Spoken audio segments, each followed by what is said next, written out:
Hey guys, you coming over for lollies? Oh, salt lick. Do you not have salt? You've got salt where you are, guys. You always have salt.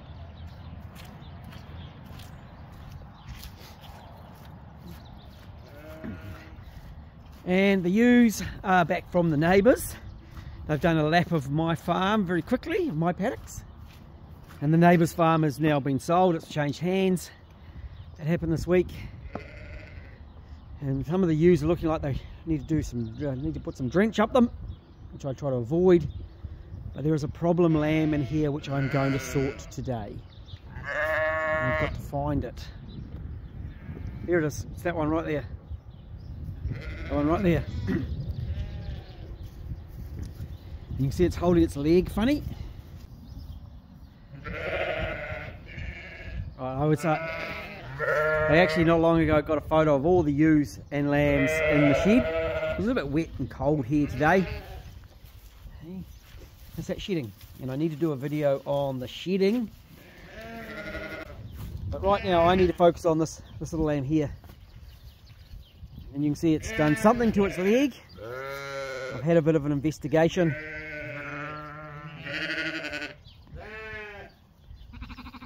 And I'm going to sort that one out. But I'm going to let all these ewes out into the gully.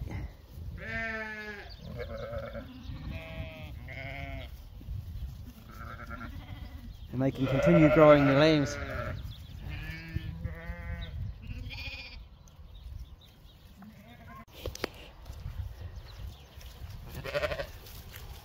Now this little lamb here is actually a buy-in. I purchased it and I knew exactly what I was buying, everyone. And it's something that I see in lifestyle sheep, that the sellers don't always know what they've got. It happens to be a little ewe lamb.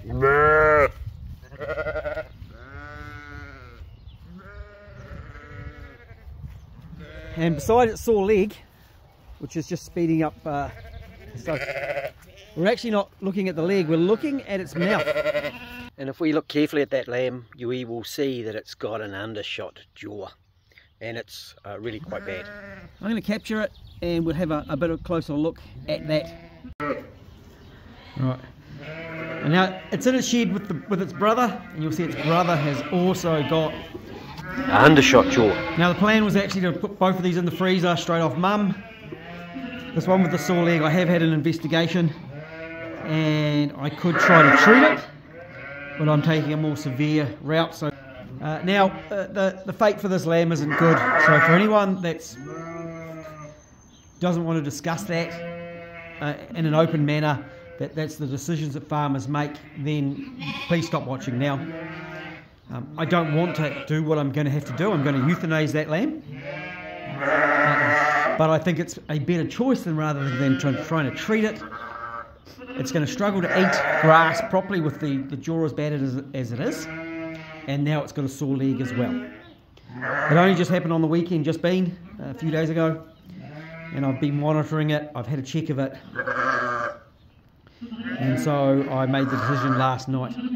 Its brother, it will be processed straight off mum. So it will go into my freezer straight off mum. But this little one now is about to be sorted. But I will have a look at that mouth first. So this is the lamb in question. And we can look at her mouth there. And you can see it's overhanging. The top jaw is overhanging. And the pad, there's the contact pad is actually right out here. Stay still, please. Stay still.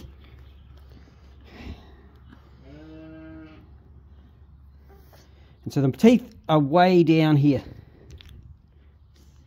So this is one of the worst I've ever seen. Okay. So that animal should not be bred from at all. And this is a problem that I see a bit with some lifestyle sheep, that poor genetics like this get passed around. I knew exactly what I was purchasing when I got this animal, and I knew the possibility that she may have this.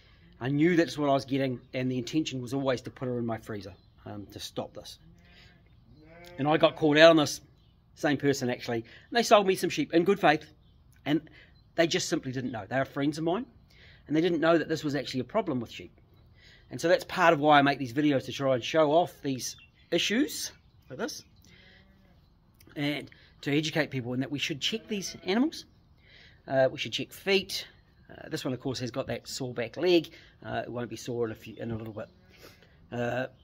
But this mouth was part of the decision of why I've decided to do what I'm doing.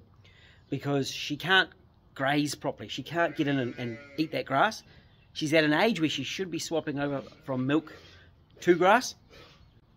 And of course, with the combination of the sore leg and the mouth, it's contributing to her well-being not being ideal, or being less than ideal.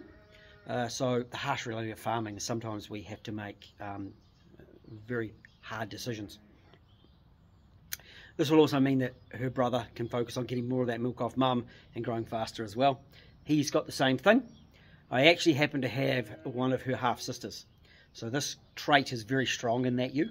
And yeah, I've got the ewe, so that line ends with me. I'm not going to, I can't sell any sheep like this, I won't, because I can see that it is a defect. Now, for those of you who don't like seeing dead animals, please stop watching now. I'm going to make this one dead, I'm not going to show it. And then I can actually have a better look at that mouth. I might even be able to pull some skin off and expose the jawline a little bit.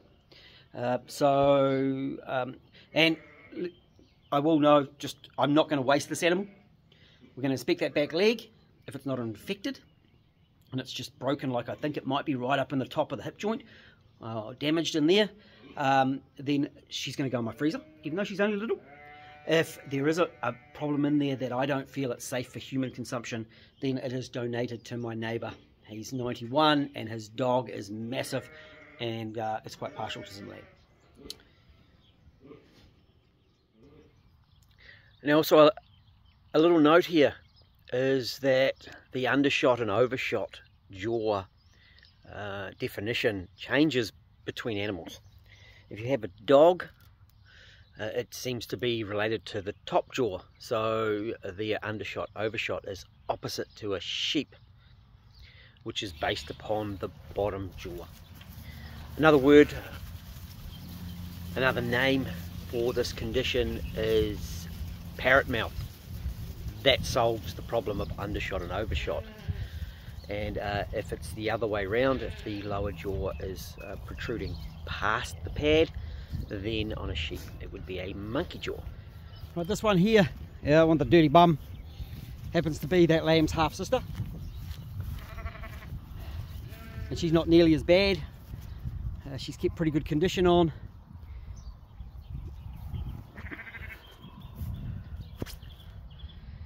And I'm kind of stuck with that ewe. As long as she keeps producing lambs, I'll keep her. I certainly won't sell her to anyone because of that mouth issue.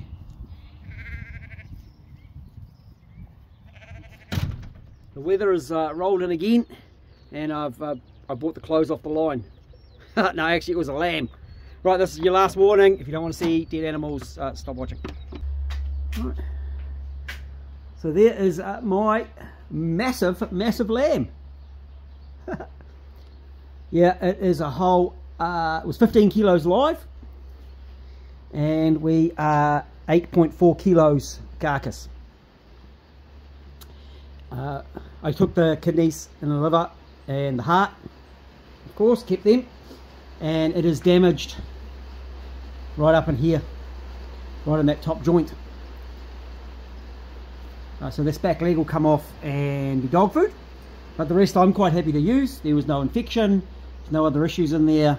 I can feel the damage in that bone. I would say it's probably cracked or fractured the bone right up in here.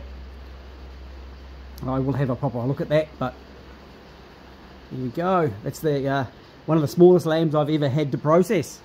Well, let's have a look at its mouth. Right, so as you can see, I've just got its head. I've got Arab mates who love consuming heads, but that one's probably a bit small to skin.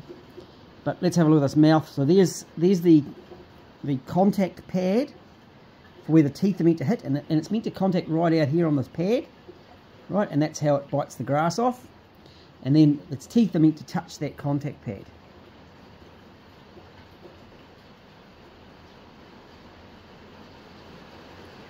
So that's how bad this one is, right? It's got a bung mouth.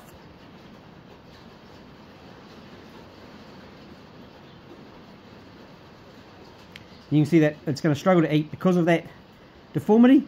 So I think I've done the right thing this morning.